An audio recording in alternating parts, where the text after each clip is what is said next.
A delação premiada fez com que muita gente ficasse rico.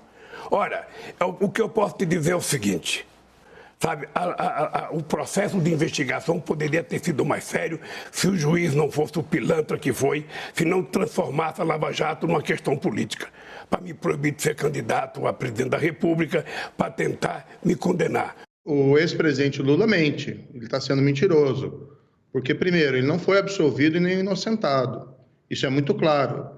Eu proferi uma sentença contra ele, como juiz, aplicando a lei, e o condenei por corrupção e lavagem. O tempo inteiro, eu tive 358, ou seja, pessoas que prestaram depoimento, eu tive 26 processos, foram todos, eu fui absolvido em todos, fui absolvido pela Suprema Corte, fui absolvido na ONU, na primeira e na segunda instância, ou seja, eu sou um cidadão livre. Outra mentira dele, ele coloca como se tivesse sido eu apenas que tenha praticado esse ato, mas a minha sentença foi confirmada pelo tribunal em Porto Alegre por outros 3 magistrados profissionais que confirmaram a condenação dele por corrupção e lavagem de dinheiro. Depois, essa decisão foi confirmada de novo em Brasília pelo STJ por outros 5 magistrados.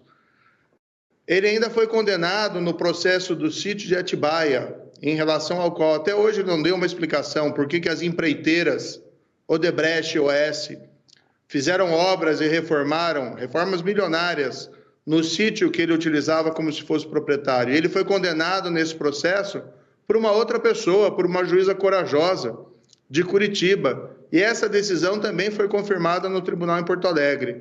Então não fui eu apenas, foram vários juízes que o condenaram, que viram as provas e o reputaram culpado. Depois houve anulação, 3 anos depois, pelo Supremo Tribunal Federal, num julgamento que eu reputo um grande erro judiciário do Supremo Tribunal Federal, mas ainda assim o próprio Supremo Tribunal Federal jamais disse que o presidente era inocente ou o absolveu no mérito das acusações.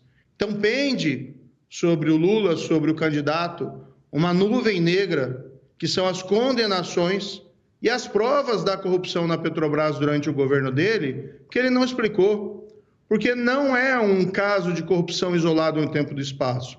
O que foi revelado pela Lava Jato, e todo mundo bem sabe, é a corrupção vinculada a um projeto de poder, assim como foi no caso do Mensalão. Algo muito diferente desse quadro, em que o presidente mente, no sentido de que ele pretende combater a corrupção ou pretendeu combater a corrupção no passado. Quem pretende fazer isso não instaura uma perseguição e uma difamação contra aqueles que cumpriram apenas o seu dever.